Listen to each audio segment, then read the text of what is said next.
அஸ்ஸலாமு அலைக்கும் வரஹ்மத்துல்லாஹி வபரகாத்துஹு. இன்னல் ஹம்தலில்லாஹ் நஹ்மதுஹு வ நஸ்தஈனுஹு வ நஸ்தக்ஃபிருஹு வ நஊது பில்லாஹி மின் ஷுரூரி அன்ஃபுஸினா வ மின் ஸய்யிஆத்தி அஅமாலினா. மன் யஹ்திஹில்லாஹு ஃபலா முதில்ல லஹு வ மன் யுத்லில்ஹு ஃபலா ஹாதிய லஹு. அஷ்ஹது அல்லா இலாஹ இல்லல்லாஹ் வஹ்தஹு லா ஷரீக லஹு وأشهد أن محمدا عبده ورسوله أما بعد فقد قال الله تعالى في القرآن العليم والفرقان المجيد. أعوذ بالله من الشيطان الرجيم. بسم الله الرحمن الرحيم. يا أيها الناس اتقوا ربكم الذي خلقكم من نفس واحدة وخلق منها زوجها وبث منهما رجالا كثيرا ونساء واتقوا الله الذي تساءلون به والأرحام إن الله كان عليكم رقيبا. يا أيها الذين آمنوا اتقوا الله وقولوا قولا سديدا يصلح لكم أعمالكم ويغفر لكم ذنوبكم ومن يطع الله ورسوله فقد فاز فوزا عظيما. يا أيها الذين آمنوا اتقوا الله حق تقاته ولا تموتن إلا وأنتم مسلمون. قال نبينا صلى الله عليه وسلم إن أصدق الحديث كتاب الله وأحسن الهدي هدي محمد صلى الله عليه وسلم. شر الأمور محدثاتها وكل محدثة بدعة وكل بدعة ضلالة وكل ضلالة في النار. எல்லாம் அல்ல அல்லாஹ் சுப்ஹானஹு வ தஆலாவின் நல்லடியார்களே, அல்லாஹுவின் மாபெரும் கருணையினால் புனித ஜும்மா தொழுகைக்காக இங்கே நாம் ஒன்று கூடியிருக்கின்றோம். அந்த வல்ல நாயனின் சாந்தியும் சமாதானமும் நம் உயிரினும் மேலான நபிகள் பெருமானார் ஸல்லல்லாஹு அலைஹி வஸல்லம் அவர்கள் மீதும், அன்னாரை பின்பற்றி வாழ்ந்த சத்திய சஹாபாக்கள், தாபியீன்கள், தபோ தாபியீன்கள், இந்த ஏகத்துவ கொள்கையை உலகமெங்கும் எடுத்துச் சொல்லிய நல்ல அறிஞர்கள் அனைவர் மீதும், குறிப்பாக இங்கே அமர்ந்திருக்கக்கூடிய நம் அனைவர் மீதும் என்றென்றும் நின்று நிலவட்டுமாக என்று பிரார்த்தித்தவனாக, ரமலானும் திறக்கப்பட்ட சுவர்க்கத்தின் வாசலும் என்ற தலைப்பில் ஒரு சில முக்கியமான செய்திகளையும், நம்மை எதிர்நோக்கி இருக்கக்கூடிய இந்த ரமலான் மாதத்தை நாம் பயனுள்ள வகையில் ஆக்கிக் கொள்ள வேண்டும் என்பதற்காகவும் இந்த தலைப்பு இங்கே தேர்ந்தெடுக்கப்பட்டுள்ளது. முஸ்லிம்களாகிய நம்மை பொறுத்தவரை நமது நோக்கமாக, லட்சியமாக மறுமையில வெற்றி அடைய வேண்டும், சுவர்க்கத்திற்கு செல்ல வேண்டும், அல்லாஹ்வுடைய அன்பையும் அருளையும் பெற வேண்டும் என்பதுதான் நம்மளுடைய பிரதான நோக்கமே. இந்த பிரதான இந்த நோக்கத்தை இந்த முழு ரமலான் மாதமும் நமக்கு தருகிறது. அல்லாஹ்வுடைய அன்பும் அருளும் கிடைக்கிறது, அவனுடைய மன்னிப்பு கிடைக்கிறது, சுவர்க்கம் கிடைக்கிறது. இப்படி அனைத்து விதமான பாக்கியங்களும் இந்த மாதத்தில் பொதிந்து இருக்கிறது. அப்படியாப்பட்ட ஒரு மாதத்தை நாம் அடைய இருக்கிறோம். நமக்கு முன்னாடி எத்தனையோ ரமலான்கள் சென்று விட்டன. ஆனா அந்த ரமலானையெல்லாம் நாம் சரியான முறையில் பயன்படுத்தினோமா என்பது நமக்கு தெரியல. ஆனா வரக்கூடிய ரமலானை நல்ல முறையில் பயன்படுத்திக் கொள்ள வேண்டும், சொர்க்கத்திற்குரியவர்களாக தங்களை தாங்களே மாற்றிக்கொள்ள வேண்டும் என்பதற்காகத்தான் திறக்கப்பட்ட சொர்க்கத்தினுடைய வாசல் என்ற தலைப்பை நம்ம தேர்ந்தெடுத்திருக்கிறோம். இது நபிகள் நாயகம் ஸல்லல்லாஹு அலைஹி வஸல்லம் அவர்கள் சொல்லக்கூடிய நேரத்தில் ரமலான் மாதம் வந்து விடுமையானால் சுவர்க்கத்தினுடைய வாசல்கள் திறக்கப்படுகின்றன, நரகத்தினுடைய வாசல்கள் மூடப்படுகின்றன, கெட்ட சைத்தான்கள் விலங்கிடப்படுகிறார்கள் என்று சொல்லி நபிகள் நாயகம் ஸல்லல்லாஹு அலைஹி வஸல்லம் அவர்கள் சொல்லக்கூடிய செய்தி நசாயி என்ற நூலில் பதிவு செய்யப்பட்டிருக்கிறது. அப்ப இந்த ரமலான் மாதத்தினுடைய பிரத்யேகமான ஒரு விஷயம் என்னென்றா, சொர்க்கத்தினுடைய வாசல்கள் திறக்கப்பட்டு நரகத்தினுடைய வாசல்கள் மூடப்படுகிறது என்று நபி ஸல்லல்லாஹு அலைஹி வஸல்லம் அவர்கள் இந்த மாதத்தினுடைய சிறப்பாக சொல்லி காட்டுறாங்க. அதாவது சொர்க்கத்தினுடைய வாசல் திறக்கப்படுது, நரகத்தினுடைய வாசல் மூடப்படுதுண்டா நம்ம என்ன விளங்கிட்டோம்? ரமலான்ல மௌத்தா போனா நேரடியாக சொர்க்கம் தான். வாசல் தான் திறந்து இருக்குத, திறந்த வீட்டுக்குள்ள நம்ம வாட்டுக்குள்ள நுழைஞ்சிடலாம் அப்படிங்கிற மாதிரி நம்ம நினைச்சுக்கிட்டோம். அது சைத்தானுக்கு தான் வேலையெல்லாம் போச்சு, சைத்தான் தான் கட்டி போடப்பட்டான, அப்படி அர்த்தத்தில் அது சொல்லப்படலை. இதுல என்ன சொல்லப்படுதுன்னா, அதுக்கு கீழே அந்த ஹதீஸுக்கு கீழே நபி ஸல்லல்லாஹு அலைஹி வஸல்லம் அவங்க சொல்றாங்க, இரவில் வானவர்கள் நற்செயல் புரியக்கூடியவனே நீ நன்மையின் பக்கம் விரைந்து வா, தீய செயல்கள் செய்யக்கூடியவனே அதை விட்டு உன்னை நீ தவிர்ந்து கொள் என்று சொல்றாங்க. இதுவும் அதே நசையில பதிவு செய்யப்பட்டிருக்கக்கூடிய அதே ஒரே ஹதீஸ் தான் அது. அப்ப நற்செயல் புரியக்கூடியவர்கள் விரைவாக நற்செயல்களை புரிந்து கொள்ள வேண்டும். பாவம் செய்யக்கூடியவர்கள் அந்த பாவத்திலிருந்து முற்று முழுதாக விலகிக் கொள்ள வேண்டும் என்ற ஒரு செய்தியை நபி ஸல்லல்லாஹு அலைஹி வஸல்லம் அவங்க சொல்றாங்க. அதுபோக அந்த ரமலான் மாதத்தில் நமக்கு பிரதானமாக நோன்பு கடமையாக்கப்பட்டிருக்கிறது.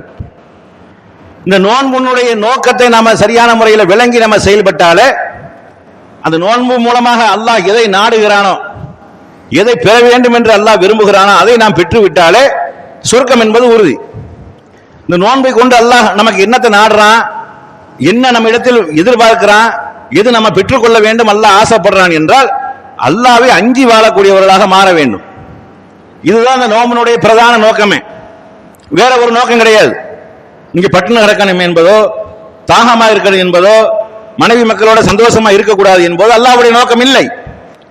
இறைவனை அஞ்சக்கூடியவர்களாக மாற வேண்டும், இறை அச்சமுடையவர்களாக மாற வேண்டும், இறைவனை பயந்து தன்னுடைய வாழ்க்கையை அமைத்துக் கொள்ள வேண்டும். இதுதான் இந்த ரமலான்ல அல்லாஹ் எதிர்பார்க்கக்கூடிய, நோன்புல எதிர்பார்க்கக்கூடிய விஷயம். இது மட்டும், இந்த இறையச்சம் மட்டும் நம்ம அடைந்து விட்டோமே ஆனால் கன்ஃபார்மா சொர்க்கம் தான். ஆனா அதை அடைகிறோமா இல்லையாங்கிறத அவரவர்கள் முடிவு எடுத்துக் கொள்ள வேண்டும் என்று அல்லாஹ் அந்த திருமறை குர்ஆன்ல சொல்லக்கூடிய நேரத்தில் 2வது அத்தியாயத்தினுடைய 183வது வசனத்தில் அல்லாஹ் சொல்றான், யா அய்யுஹல்லதீன ஆமனு, நம்பிக்கை கொண்டவர்களே, குத்திப அலைக்குமுஸ் ஸியாம் கமா குத்திப அலல்லதீன மின் கப்லிக்கும் லஅல்லகும் தத்தகூன். உங்களுக்கு முன் சென்றவர்கள் மீது இந்த நோன்பு எப்படி கடமையாக்கப்பட்டதோ அது மாதிரி தான் உங்கள் மீது கடமையாக்கப்பட்டிருக்கிறது. உங்களுக்கு மட்டும் புதுசா நம்ம கடமையாக்கல. பட்டண ஓட்டு வாட்டணுங்கிறது என்னுடைய நோக்கம் இல்ல, தாகமா கிடக்கணுங்கிறது நோக்கம் இல்ல. உங்களுக்கு முன்னாடியும் நாம கடமையாக்கி இருக்கிறோம், உங்க முந்தைய சமுதாயத்திற்கு நம்ம நோன்பு ஏற்படுத்தி இருக்கிறோம், உங்கள் மீது அது மாதிரி தான் நம்ம ஏற்படுத்தி இருக்கிறோம். எதற்காக என்றால் லஅல்லகும் தத்தகூன், நீங்கள் இறையச்சம் உடையவர்களாக ஆக வேண்டும் என்பதற்காக. அப்ப இறைவனை அஞ்சி வாழ்வதற்கு இந்த நோன்புல என்ன இருக்குது அதை நம்ம பார்க்கணும். இறைவனை பயந்து வாழ்வதற்கு இந்த நோன்புல என்ன இருக்குது? பட்டு நடக்கிறதுனால பயம் வந்துருமா, தாகமா இருக்கிறதுனால பயம் வந்துருமா? அப்படி என்று நம்ம கோணத்தில் போனோமே ஆனால் இறையச்சம் இந்த ரமலான் மாசத்துல தான் மேலோங்கி நிற்கக்கூடியதை, தூக்கி நிற்கக்கூடியதை, எப்ப பார்த்தாலும் இறை நினைவோடு இருக்கக்கூடியதை நம்ம அறிந்து கொள்ளலாம். அதாவது இந்த நோம்பை பொறுத்தளவுக்கு சில பேர் என்ன செய்வாங்கன்னா முகஸ்துதிக்கா செய்வாங்க, நோம்பு முடிக்க மாட்டேன், ஒண்ணு முடிக்க மாட்டேன், மூஞ்சி மூடி தொங்க போட்டுட்டு வருவான், நோம்பாளின்னு சொல்லணுங்கிறதுக்காக. அப்படி ஒரு சில பேர் இருப்பாங்க. ஆனா சிறுவர்கள்ல இருந்து முதியவர்கள் வரை முழுமையாக நோன்பு பிடிக்கக்கூடிய சமுதாயம் இந்த முஸ்லிம் சமுதாயம் இருக்கிறது, பிடிக்கிறார்கள். நீங்க அவர்களிடத்தை நீங்க பார்த்தீர்களே ஆனால் நோன்பு அல்லாத காலங்களில் எத்தனையோ காரியங்கள் செய்வாங்க, எத்தனையோ தவறான விஷயங்களோடு செஞ்சிருவாங்க. ஆனா இங்க நோன்பு நேரத்தில் பார்த்தீர்களே ஆனால் இறை அச்சமுடையவர்களாக இருப்பார்கள். உள்ளத்துல தன்னால் அச்சம் குடிகொண்டிருக்கும். அவர்களுடைய ஆழ் மனதில் இருக்கக்கூடியதை பிரதிபலிப்பாகவும் நம்ம வெளியே பார்க்கலாம். அவர்களே பல நேரங்களில் உணரக்கூடிய காட்சியையும் நம்ம பார்க்கலாம். இப்ப உதாரணமா இப்ப நோம்புடைய ஸ்பெஷல் என்ன? பகல்ல சாப்பிடக்கூடாது, பகல்ல குடிக்க கூடாது. இதுதான் இதனுடைய. அதே மாதிரி திருமணமானவர்கள் தாம்பத்தியத்தில் ஈடுபடக்கூடாது பகல் நேரங்கள்ல, மற்ற நேரங்கள்ல செய்து கொள்ளலாம், பகல் நேரங்களில் ஈடுபடக்கூடாது. ஆனா இதுல நோன்பை பொறுத்தளவு நீங்க பார்த்தீர்களே ஆனால் ஒருவர் நோன்பு நோற்று விட்டால் அவருக்கு பசி எடுக்கும், வீட்டில் சோறு இருக்கும், தலைப்பறைக்கு ஆக்கின பிரியாணி இருக்கும், அல்லது 15ஆம் கிழமைக்கு ஆக்கின கோழி குருமா இருக்கும், ஏதோ சோறு இருக்கும், அல்லது ரொட்டி இருக்கும், சாப்பிடுவதற்கு இந்த மாதிரி ஒண்ணு இருக்கும். வீட்டில் யாரும் இருக்க மாட்டாங்க. நம்ம போய் திண்டோம்னா யாருக்கும் பார்க்க போறது இல்லை, யாருக்கும் தெரிய போறது இல்லை, திண்டுட்டு மூஞ்சிய தொங்க போட்டுக்கலாம்.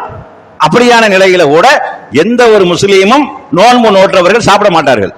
ஏன்? எவனுக்கும் தெரியாம நம்ம திண்டாலும் நம்ம படைச்சவனுக்கு தெரியுங்கிற எண்ணம் அவன் இடத்துல இருக்கிறது, அவருடைய உள்ளத்துல இருக்கிறது. யாருக்கும் தெரியாம நம்ம சாப்பிடலாம், யாரும் நம்மளை கேட்க போறது இல்ல. சாப்பிட்டா கூட ஏன் சாப்பிடுன்னு இவன் கேட்க போறது இல்ல, என் வீட்டு சாப்பாடு நான் சாப்பிட்டேன்னு சொல்லிடலாம். ஆனா இன்னைக்கு பாருங்க, கெட்ட செயல் செய்யக்கூடியவனை நம்ம கண்டிச்சா கூட உங்க அப்பா வீட்டு காசை ஏன் அப்பா வீட்டு காசுல நான் குடிக்கிறேன்னு குடிகாரன் சொல்றான். ஆனா நோன்பு நேரங்கள்ல அவனுடைய சாப்பாடை, அவன் வீட்டில் உள்ள சாப்பாடை, அவனுடைய சொந்த வருமானத்தில் ஹலாலான வருமானத்தில் சம்பாதித்த அந்த சாப்பாடை அவன் சாப்பிடுறதுக்கு பயப்படுறான், சாப்பிடுவதற்கு தயங்குகிறான். எவனும் இல்லை என்றாலும் சாப்பிட மாட்டான் என்றால் அவன் ஆள் மனதில் அல்லாஹ்வை பற்றி உண்டான எண்ணம் இருக்கிறது. யாருக்கும் தெரியாமல் நம்ம செஞ்சாலும் நம்மளை படைத்தவன் பார்த்து கொண்டிருக்கிறான். கடுமையான வெயில் காலங்களில் நோன்பு வரக்கூடிய நேரத்தில் தாகம் உச்சகட்டமா இருக்கும், நாக்கெல்லாம் வறண்டுறோம், பேச முடியாது, பேச்சு உளர ஆரம்பிக்கும், இப்படியாக இருக்கும், எச்சி எல்லாம் பால் மாதிரி ஊறி போயிடும். அப்படியான நேரத்தில் கூட ஜில்லுன்னு ஃப்ரிட்ஜில் தண்ணி இருந்தா கூட யாரும் குடிக்கிறது இல்லை.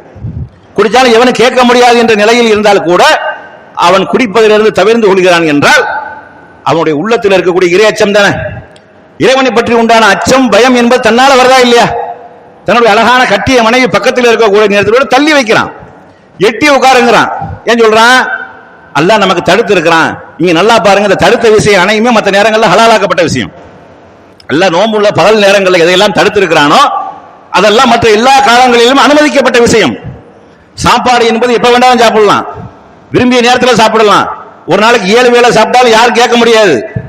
ஒரு நாளைக்கு 7 தடவை தண்ணி குடிச்சாலும் 8 தடவை தண்ணி குடிச்சாலும் 15 ரூபாய் சாயா குடிச்சாலும் யாரும் கேட்க முடியாது.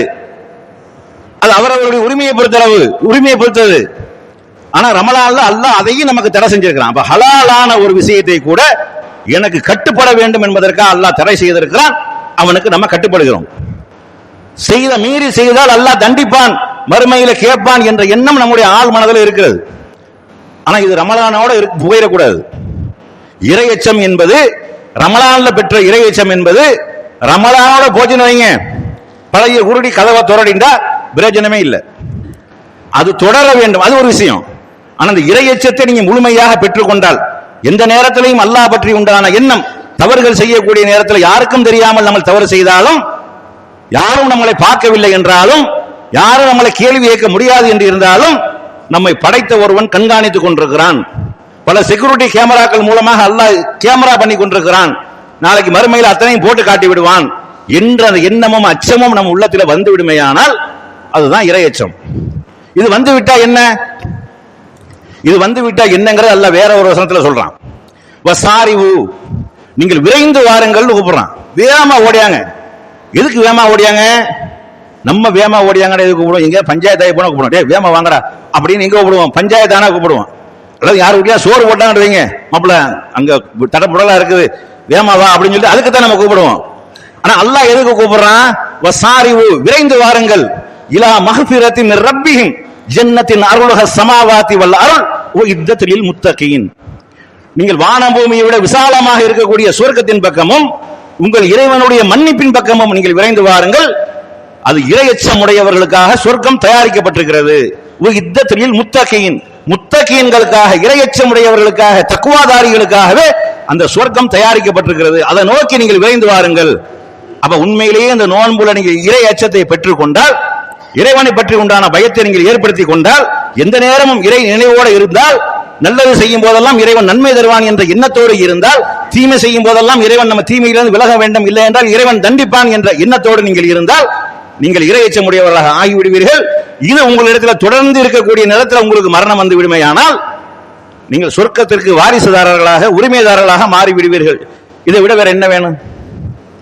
நம்ம இந்த உலகத்தில் வாழுவது இதற்காகத்தானங்க. இந்த உலகத்தில் நம்ம சோதனை கூடமாக இருக்கக்கூடிய இந்த உலகத்துக்கு எதற்காக வாழ்கிறோம்? குடி போட்டு வாழ்ந்துட்டு அப்படியே நிலைச்சு இருந்துருவோமா? மரணம் என்பது உறுதி செய்யப்பட்டது, நிச்சயிக்கப்பட்டது. எப்ப மௌத்தா போக முடியும் தெரியாம இருக்கலாமே ஒழிய மௌத்தா போக மாட்ட முடியாது சொல்ல முடியுமா? யாராவது எனக்கு சாவே இல்லைன்னு யாராவது சொல்லிட முடியுமா? அப்ப மரணம் என்பது உறுதியானது, அதில் வெற்றி பெற வேண்டும் என்பதுதான் நம்மளுடைய இலக்காக இருக்க வேண்டும், இலக்கானது. அப்ப இதுல நம்ம சரியாக இருக்கணும். இது இறையச்சம் என்பது இது நமக்கு சுருக்கத்தை பெற்று தரக்கூடிய இது ஒரு விஷயம். ரமலான்ல எவ்வளவு விஷயங்கள் சுருக்கத்தில் கொண்டு போய் சேர்க்கக்கூடிய ஒரு அமலாக இருக்கிறது ரமலான் இருக்கிறது. அதை நம்ம சரியான முறையில் பயன்படுத்தாமல் இருக்கிறோம். அடுத்து பாருங்க, நோன்பு நோக்கிறோமா இல்லையா? இந்த நோன்பு நோக்கிறத சும்மா ஏனோதான் இல்லாம இறைவன் மேல முழுமையான ஆதரவு வைத்து இறைவன் நமக்கு நன்மையை தருவான் என்ற எண்ணத்தோட இந்த நோம்பை நீங்கள் பிடித்தால், நீங்கள் மனிதன் என்ற அடிப்படையில் இதற்கு முன்னாடி என்ன தவறுகள் செய்தீர்களோ, சிறு பாவங்கள் என்ன செய்திருந்தாலும் நீங்கள் மன்னிப்பு கேட்காமலே எல்லாம் மன்னிச்சிருவான். உங்களுடைய பாவத்திற்கு பரிகாரமா அல்லாஹ் அந்த நோன்பை ஆக்குகிறான். மன் சாம ரமலானன் வ ஈமானன் வஹ்திசாபன் உஃபிர லஹு மா தகத்தம மின் தன்பிஹி. நன்மையை எதிர்பார்த்தவனாகவும் ஈமானோடு யார் அந்த ரமலான் மாதத்தில் நோன்பு நோக்கிறார்களோ அவர்கள் முன் செய்த சிறு பாவங்கள் அனைத்து மன்னிக்கப்படும். இதெல்லாம் கிஃப்ட். இதெல்லாம் பாவத்திற்கு நமக்கு தொடர்பில்லை நினைக்கிறீங்களா? நீங்க லிஸ்ட் போட்டியில் வைங்க, நன்மை தான் ரொம்ப கம்மியா செஞ்சிருப்பார். நன்மையை விரல் விட்டு எண்ணிடலாம். 5 வேளை தொழுதோம் 1 அப்படின்னு போடுங்க. பெற்றவர்களுக்கு உபகாரம் செஞ்சோம், செஞ்சீங்களாங்கிற தெரியல, செஞ்ச விட செஞ்ச மட்டும் வைங்க. ஒரு 4 திக்ர் தஸ்பீகள் செஞ்சோம், இப்படித்தான் இருக்கும். பாவத்தை நீங்க லிஸ்ட் போடுங்க. நைட்டு படுக்கும் போது மனக்கண்ணை மூடிக்கிட்டு காலையில எந்திரிச்சிருந்து தூங்குற வரைக்கும் என்ன பாவம் செஞ்சோம் நீங்க லிஸ்ட் போட்டியல்டா பட்டியல் போட முடியுமா? அப்படித்தான் நம்ம இருக்கிறோம். அதிகமானவர்கள் அறிந்தோ அறியாமலோ செய்து பாவத்தின் செய்து கொண்டே இருக்கிறாங்க. கண் ஜாடைகள் மூலமாக செய்யக்கூடிய பாவங்கள், கை சீண்டல்களின் மூலமாக செய்யக்கூடிய பாவங்கள், வாயின் மூலமாக நாவின் மூலமாக செய்யக்கூடிய பாவங்கள், இப்படி எத்தனையோ பாவங்கள் நம்மளை தொடர்ந்து செய்து கொண்டே இருக்கிறோம். இதுக்கெல்லாம் என்னைக்காவது சொல்லி அல்லாஹ்ட்ட மன்னிப்பு கேட்டிருக்கீங்களா? நீங்க எல்லாம் அப்படி செஞ்சுட்டேன் இப்படி செஞ்சுட்டேன், மன்னிப்பு கேட்கணும். கேட்டிருக்கிறீங்களா? படைத்தவன் தான் மன்னிக்க கூடியவன். அவன் எந்த பாவத்தையும் மன்னிப்பான். மன்னிப்பு கேட்டால் மன்னிப்பான். நீங்க மன்னிப்பு கேட்டிருக்கிறீங்களா? உங்களை அறியாமல் விட்ட பாவங்கள் எத்தனையோ இருக்கிறது.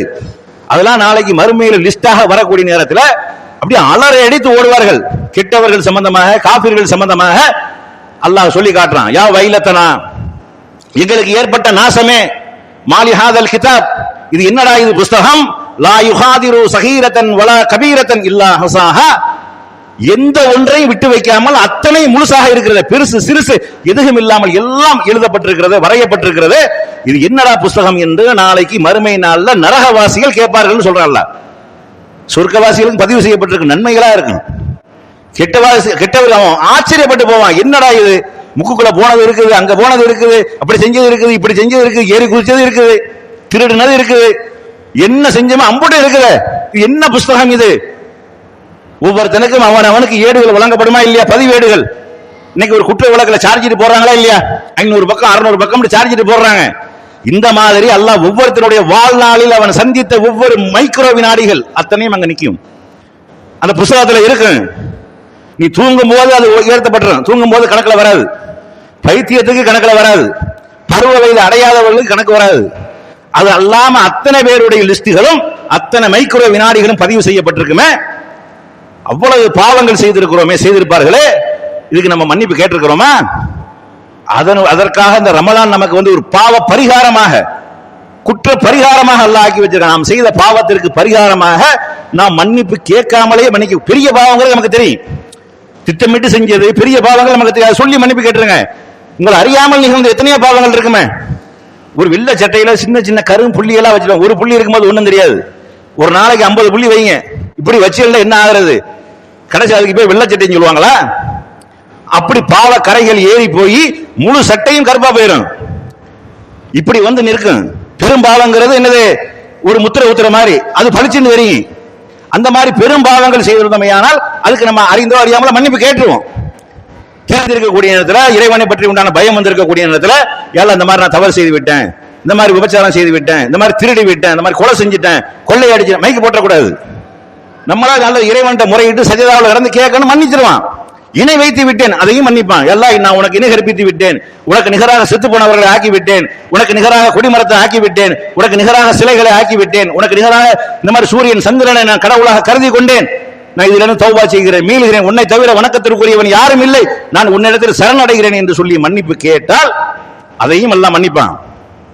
இப்படி கேட்காத பாவங்களுக்கு பரிகாரம் என்ன? இந்த ரமலான் மாதம் ஒரு பரிகாரம். அது மாதிரி நபி ஸல்லல்லாஹு அலைஹி வஸல்லம் அவங்க சொல்றாங்க, இந்த ரமலான்ல நீங்க நின்று வணங்கக்கூடிய வணக்கம் இருக்கிறது, அதுவும் உங்களுக்கு பரிகாரம்ங்கறாங்க. மன் காம ரமலானன் வ ஈமானன் வஹ்திசாபன் உஃபிரலஹு மா தகத்தம மின் தன்பிஹி, ஈமானுடனும் நன்மை எதிர்பார்த்தவர்களாகவும் யார் ரமலான் இரவுகளில் நின்று வணங்குகிறார்களோ அவர்கள் முன் செய்த பாவங்கள் மன்னிக்கப்படும். இதை காட்டி வேற என்னங்க வேணும்? இதெல்லாம் அல்லாஹ் நமக்கு வழங்கிய அருள் இல்லையா? கிஃப்ட் இல்லையா? அதே மாதிரி ரமலானுடைய கடைசி 10 நாட்கள், அந்த 10 நாள்ல அடையக்கூடிய அந்த லைலத்துல் கத்ர் இரவு, அந்த இரவு சம்பந்தமா சொல்றாங்க. மன் காம லைலத்துல் கத்ரி வ ஈமானன் வஹ்திசாபன் உஃபிரலஹு மா தகத்தம மின் தன்பிஹி, யார் லைலத்துல் கத்ர் இரவுல நின்று வணங்குகிறார்களோ அவர்கள் முன் செய்த பாவங்கள் எல்லாம் மன்னிக்கப்படும். ஈமானுடனும் நன்மை எதிர்பார்த்து, சும்மா பேருக்கு நின்ற கூடாது. பள்ளிவாசலுக்கு திராவியா தொழுகைக்கு போட்டா கேட்பாங்களே, 5 வேளை தொழுகை போட கூட கேட்க மாட்டாங்க. இரவு தொழுகை திராவியா தொழுகைக்கு வரலையா, இந்த தொழுகை வச்சுக்கிறாரு, 10 நிமிஷத்துல முடிச்சுட்டு வர்ற 20 ரக்காயத்தை அப்படிலாம் சொல்றாங்களா இல்லையா? இது கூட வரமாட்டேங்கிறிய எதுக்கு? திராவியா தொழுகை அல்ல ஏன்னு கூட கேட்க மாட்டான். தொழுகா நன்மை இருக்குது, மன்னிக்கப்படும் பாவம். தொழுகவில்லை என்றால் குற்றமே கிடையாது. 5 வேளை தொழுகை என்றால் அல்லாஹ் மறுமையில விசாரிப்பான். ஆனா என்னது, நம்மளுக்கு வடமாப்பிள்ள போவோம் அப்படின்னு சொல்லி என்னது சும்மா என்னது இழுத்துட்டு போறது, அல்லாஹ் அக்பர் அல்லாஹ் அக்பர் அல்லாஹ் அக்பர் முட்டையை போட்டு வரலாம். இப்படி இல்லை, இப்படி தொழக்கூடாது. இறைவனை அஞ்சியவர்களாக, பயந்தவர்களாக, ஈமானோடு நன்மையை எதிர்பார்த்து அவனுடைய வார்த்தைகளை உச்சரிக்க வேண்டிய கரெக்டா உச்சரித்து ருக்கு சுஜூதுகளை சரியான முறையில் செய்து அப்படி நீங்கள் தொழுதால் உங்களுடைய முன் பாவங்கள் மன்னிக்கப்படும். இதை காட்டிக்கு வேற என்னங்க வேணும்? இது எத்தனையோ பாவங்கள் நம்ம அறியாமல் செய்து கொண்டிருக்கிறோமே. இன்னும் சொல்ல போனா ஆதம் அலைஹிஸ்ஸலாம் வரலாறு சொல்லக்கூடிய நேரத்தில் அவர் ஒரு தவறு செஞ்சிருவார். தவறு செஞ்சுட்டு அந்த பாவத்தை எப்படி மன்னிப்பு அல்லாஹ்ட கேட்கணும் அவருக்கு தெரியாது. ஏன்னா அல்லாஹ் அப்பதான் ஒண்ணு ஒண்ணா சொல்லி கொடுக்குறான். அப்ப ரெண்டு பேரும் அல்லாஹ் அந்த மரத்தை நெருங்காதீன்னு சொன்னதுக்கு அப்புறம் ரெண்டு பேரும் நெருங்கிடுவாங்க. அவருடைய வெக்கத்தலங்கள்லாம் வெளியாயிரும். அவர் மறந்துருப்பார், அல்லாஹ்வுடைய கட்டளையை மறந்துட்டாரு. மறந்துட்டு சைத்தான் வழி எடுத்துட்டான். வழி எடுத்து பாவம் செஞ்சிட்டாரு. இந்த பாவம் செஞ்சது அவர் பெரிய கை சேதமா இருக்குது. அல்லாஹ்வுடைய கட்டளை நம்ம மீறிட்டோமே என்று எப்படி பாவ மன்னிப்பு கேட்கணும்னு தெரியாதவருக்கு அல்லாஹ் சொல்லி கூட இப்படி கேளு, நான் உன்னை மன்னிக்கிறேன். ரப்பனா லலம்னா அன்ஃபுஸனா வ இல்லம் தக்ஃபிர் லனா வ தர்ஹம்னா லனகூனன்ன மினல் ஹாசிரீன். இது நாம சொல்லி கொடுத்தவங்க அல்லாஹ். அப்ப இந்த மாதிரி பாவ மன்னிப்பு துஆக்களை அதிகமாக கேட்டுக்கொள்ளணும். ஏல எங்களுக்கு நாங்களே அநியாயம் செய்து கொண்டோம், என்னை நீ மன்னித்து அருள் புரியவில்லை என்றால் நாங்கள் நஷ்டமடைந்தவர்களாக ஆகிவிடுவோம். இது ஆதம் அலைஹிஸ்ஸலாம் அவர்கள் கேட்ட துஆ மாத்திரம் இல்ல, அல்லாஹ் சொல்லி கொடுத்தது. ஆதமே இப்படி கேளுங்க, இப்படி சொல்லி கொடுத்தவர் கேட்டார். வதாப அலைஹி, நாம் அவருடைய பாவத்தை மன்னித்தோம் அல்லாஹ் சொல்றான். ரெண்டு பேருடைய பாவத்தை மன்னித்தோம். அப்ப மன்னிப்பின் வாசல்கள் திறக்கப்பட்ட ஒரு மாதமாக இருக்கிறது ரமலான் மாதம் என்பது. மன்னிப்பின் வாசல் திறக்கப்படுகிறது. அல்லாஹ் ஒருத்தனை மன்னிச்சுட்டான், அதுக்கு மேல வேற என்ன வேணும்? ஒருத்தனை மன்னிச்சுட்டான் என்ன அர்த்தம்? அவன் எந்த பாவமும் செய்யவில்லை என்று அர்த்தம். லா இலாஹ இல்லல்லாஹ்னு சொல்லி இருந்தா கூட போய் நேரா போய்வான் சொர்க்கத்துக்கு. வேற எந்த ஒரு நன்மையும் செய்யவில்லை என்றாலும் ஈமான் சரியான முறையில இருந்து இந்த நோன்பு பிடிச்சி இந்த மாதிரி நல்ல காரியங்கள் செஞ்சு அல்லாஹ் அவனுடைய பாவத்தை அனைத்தையும் மன்னிச்சுட்டா என்ன சொர்க்கம். அதுக்கு தான் இந்த உலகத்தில் நம்ம வாழ்றோம். அதுக்கு தான் இந்த உலகத்துல வந்து நேர்மையா வாழணும், நல்லவனா வாழணும், ஒழுக்கமா வாழணும், இறைவனை அஞ்சி வாழணும், தொழுகணும், கேடு செஞ்சிடக்கூடாது, கெட்டது செஞ்சிடக்கூடாது, அடுத்தவனுக்கு என்னது துரோகம் பண்ணிடக்கூடாது. இப்படி எல்லாம் வாழக்கூடிய காரணம் என்ன? ஹலாலா சம்பாதிக்கணும். இதனுடைய நோக்கம் தேவைகள்லாம் என்ன? மறுமையில வெற்றி அடையணும் தானே. இறைவன் நம்மளை மன்னித்து அருள் புரிய வேண்டும் என்பதற்காகத்தானே இப்படியான விஷயத்தை பார்க்கிறோம். அதுபோக இன்னொரு முக்கியமான விஷயம் என்னன்னா, நம்ம செய்யக்கூடிய அமல்கள் எல்லாம் ஒரு பக்கம் இருக்கட்டும், அதெல்லாம் ஒரு பக்கத்தில் எல்லாம் வச்சிருவான். வச்சுட்டு அல்லாஹ்வுடைய அன்பை பெற்றவர்களாக மாற வேண்டும். அல்லாஹ்வுடைய அன்பை பெறதுண்டா, அல்லாஹ்வுடைய அன்பை பெற்றுட்டோம்னு வைங்க, அப்பயும் நமக்கு சொர்க்கம் தான். அப்ப அந்த நேரத்தில் வந்து நம்மளுடைய நன்மைகள்லாம் வந்து நிக்காது. தொழுது, நோன்பு பிடிச்சது, ஹஜ்ஜி செஞ்சது, ஜகாத்து கொடுத்தது, இனி என்னென்ன செஞ்சோமோ அதெல்லாம் வந்து நிக்காது.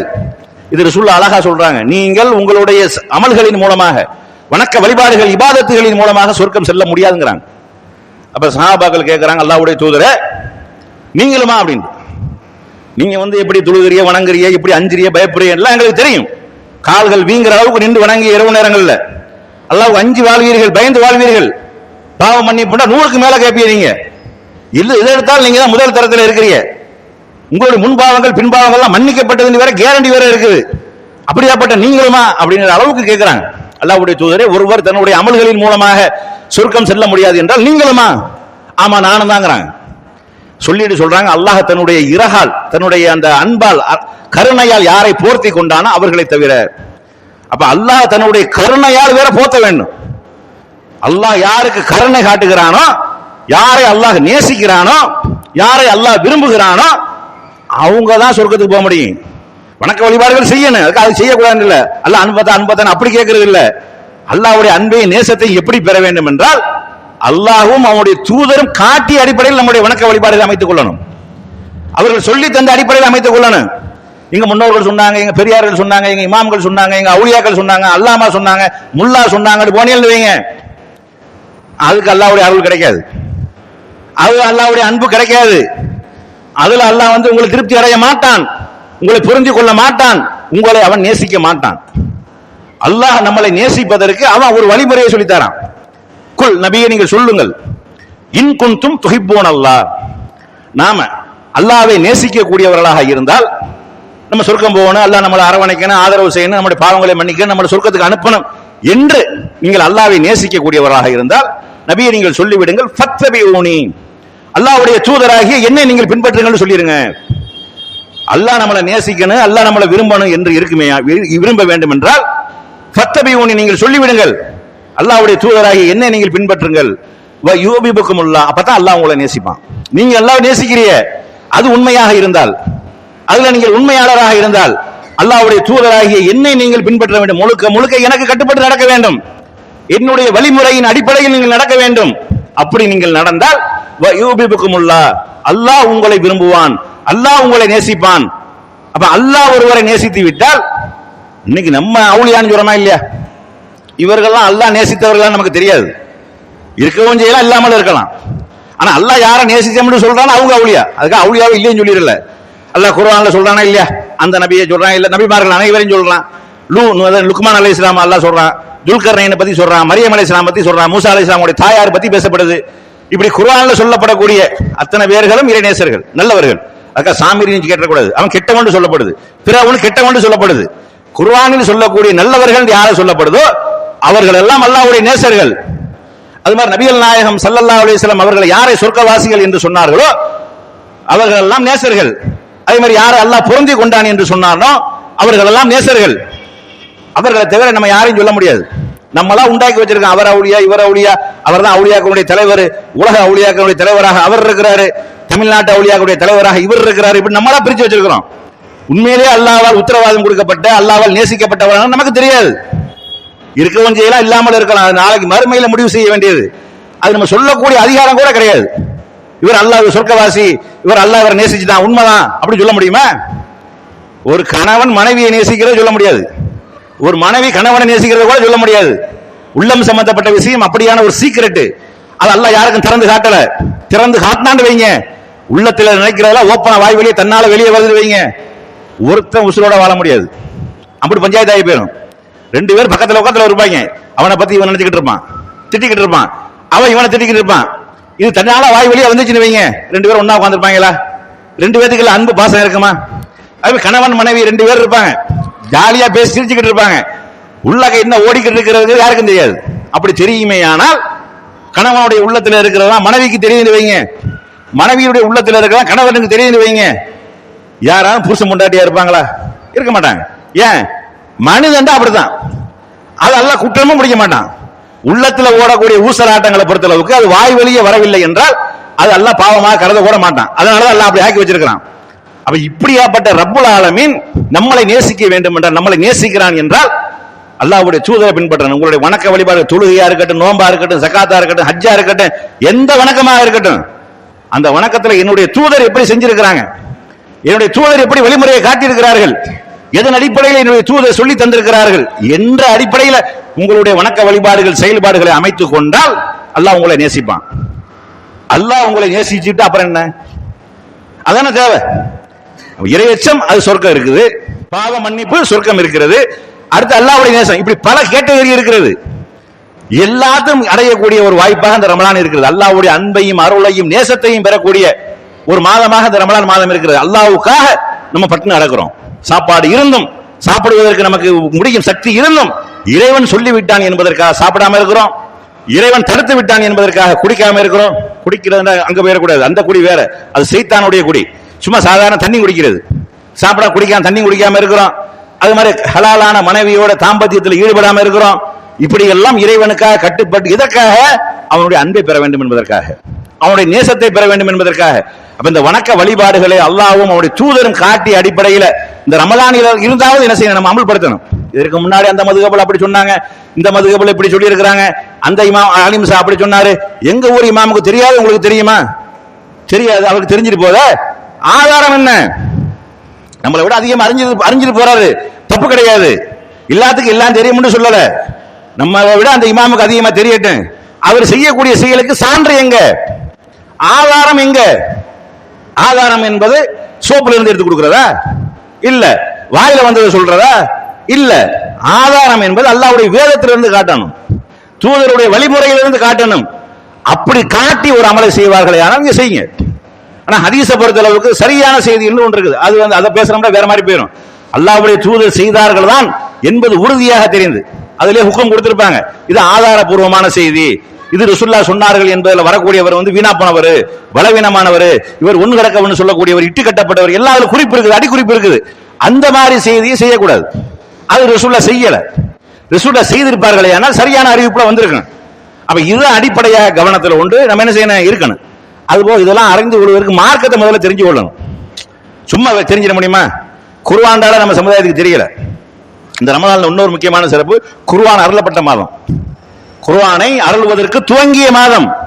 அது மட்டும் இல்ல, அல்லாஹ்வுடைய தூதர் ஸல்லல்லாஹு அலைஹி வஸல்லம் அவர்கள் தூதராக நியமிக்கப்பட்ட மாதம், அருள்கள் அப்படியே திறக்கப்பட்ட மாதம். ரெண்டு எவ்வளவு பெரிய அருள் தெரியுமா? குர்ஆன் எவ்வளவு பெரிய அருள் தெரியுமா? நபிகள் நாயகம் ஸல்லல்லாஹு அலைஹி வஸல்லம் அவர்கள் எவ்வளவு பெரிய அருள் தெரியுமா? ரசூல் ஸல்லல்லாஹு அலைஹி வஸல்லம் அவர்களை பார்த்து அல்லாஹ் சொல்லக்கூடிய வமா அர்ஸல்னாக இல்லா ரஹ்மத்தன் லில் ஆலமீன், ஆலமீன்ங்கிற வார்த்தையை பயன்படுத்துறான். ரப்படி ரப்புல் ஆலமீன் என்று சொல்றோமோ அது மாதிரி ரஹ்மத்தல் லில் ஆலமீன், அகில உலகத்திற்கும் அருளாக நபியை நாம உங்களை அனுப்பி இருக்கிறோம். அப்ப அப்படியாப்பட்ட ஒரு அருள், அல்லாஹ்வுடைய தூதர் நியமிக்கப்பட்ட ஒரு மாதம், அல்லாஹ்வுடைய வேதம் மனித குலத்திற்கு நேர் வழி காட்டக்கூடிய ஷஹ்ரு ரமலான் அல்லதி உன்சில ஃபீஹில் குர்ஆன் ஹுதல் லின்னாசி வ பையினாத்தி மினல் ஹுதா வல் ஃபுர்கான் ஃபமன் ஷஹித மின்கும் ஷஹ்ர ஃபல்யஸும்மு. இந்த ரமலான் மாதத்தில் இந்த திருக்குர்ஆனை நாம் இறக்கி அருளினோம். இது மனித குலத்திற்கு நேர் வழி காட்டக்கூடியது, முஸ்லிம்களுக்கு இல்ல, மூமின்களுக்கு இல்ல, முத்தகீன்களுக்கு மட்டும் இல்ல, மனித குலம் அனைத்திற்கும் நேர் வழி காட்டக்கூடியது. நேர் வழி எப்படி காட்டும்? தெள்ள தெளிவாக காட்டும். சரியானது எது தவறானது என்பதை பிரித்து அறிவிக்கக்கூடிய ஃபுர்கானை நாம் இதில் அருளி இருக்கிறோம். அப்படியாப்பட்டவர்கள் இந்த மாதத்தை யார் அடைகிறார்களோ அவங்க அதுல நோன்பு பிடிங்க அப்படின்டா, இது எதை கொண்டு போய் முக்கியத்துவப்படுத்தினால? நோன்பு பிடிப்பதற்கு உண்டான முக்கியமான ஒரு செயலாகவே குர்ஆனை கொண்டு வரான்ல. குர்ஆனை கொண்டு வந்துட்டானா தூதர் பின்னாடி வந்துருவாங்க. தூதருக்கு தானே குர்ஆன் வருகிறது, தூதரை தேர்ந்தெடுத்து தானே குர்ஆனை கொடுக்குறான். இது எல்லாம் ஒரு இரவுல நடந்தது. ஜிப்ரீல் அலைஹிஸ்ஸலாம் வந்து ரசூலுல்லாஹ் வந்து இந்த ஹிரா கோயில்ல இருக்கும்போது கட்டி பிடிச்சாங்களா இல்லையா? இக்ரா, ஜிப்ரீல் அலைஹிஸ்ஸலாம் சொல்றாங்க நபியே நீங்கள் படியுங்கள் அப்படினு. அப்ப ஜிப்ரீல் அலைஹிஸ்ஸலாம் ரசூலுல்லாஹ் என்ன சொன்னாங்க? மா அன காரிஉன், எனக்கு படிக்க தெரியாதுன்றாங்க. அப்பதான் முத வசனம் இக்ரா பிஸ்மி ரப்பிக்கல்லதி ஹலக்னு வரதா இல்லையா? அதுதான் முதலாக அருளப்பட்ட வசனம். அந்த வசனம் என்ன அப்படின்னா அதான் குர்ஆன் முதலில் வருகிறது அர்த்தம். அந்த வசனம் யாருக்கு வருகிறதோ அவர் அப்பதான் நபியாக தேர்ந்தெடுக்கப்படுகிறார் அர்த்தம். இப்படி அருளுக்கு மேல அருள் வழங்கப்பட்ட ஒரு மாதம். இந்த மாதத்தை நம்ம அடைந்து நம்ம பயனற்று போனோம்னு வைங்க, இதை காட்டிக்கு ஒரு சாபம் ஒரு கேடு எதுவும் கிடையாது. அதையும் ரசூல் ஸல்லல்லாஹு அலைஹி வஸல்லம் அவர்கள் சொல்கிறார்கள். அதை சொல்லி நம்ம முடித்துக் கொள்வோம். யார் ரமலானை அடைந்தும் அதன் மூலமாக எவன் ஒருவன் சுவனத்தை அடைந்து கொள்ளவில்லையோ அவன் மூக்கு மண்ணை கவட்டும்ங்கிறாங்க. இப்படி ஒரு வாய்ப்பு கிடைக்குமா? கடந்து வந்துட்டோம், இதை தவற விட்டோம்னா அடுத்து இருப்பமாங்கிறது தெரியாது. போன ரமலான்ல இருந்தவர்கள் இப்ப இல்ல, நிறைய பேர் எல்லா ஊர்லயும் போயிட்டாங்க. ஆனா இன்னும் நெருக்கம் இருக்கிறது, இருப்பமாகிறது தெரியல. இப்பயே நம்ம என்ன செஞ்சிடணும், எண்ணம் முழுமையும் ரமலானை சரியான முறையில் பயன்படுத்த வேண்டும் என்று இருந்தால் அல்லாஹ் நாடினா உங்களுக்கு அதற்குண்டான கூலிய முழுமையை தந்துடுவான்.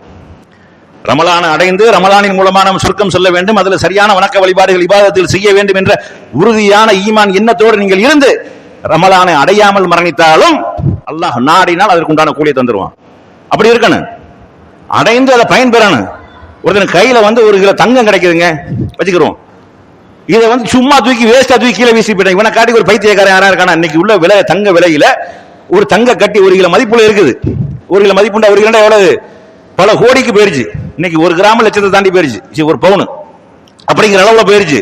அப்ப இதை தூக்கி ஒருத்தன் கீழே வீசிட்டு பிச்சைக்கார மாதிரி திரியறான்டா, இவன் நீங்க என்ன சொல்லுவீங்க? நீங்க அந்த மாதிரி ரமலானை அடைந்தும் அதன் மூலமாக எவன் ஒருவன் சுவனத்தை அடைந்து கொள்ளவில்லையோ அவன் மூக்கு மண்ணேக்கப்பட்டும் அப்படின்னு நாசமா போடுங்கிற மாதிரி கருத்து. அது நாசமா போயிட்டான் அர்த்தம். அப்ப வரக்கூடிய ரமலானை பயனுள்ளதாக சொர்க்கத்திற்கு உரியதாக நம்ம மாற்ற வேண்டும். நம்மளுடைய செயல்பாடுகளை மாற்றி அமைக்க வேண்டும். ரமலானில் அடைந்த நற்பயன்களை தொடர்ச்சியாக செய்ய வேண்டும். ரமலானோட முடிச்சுட்டு போயிடக்கூடாது.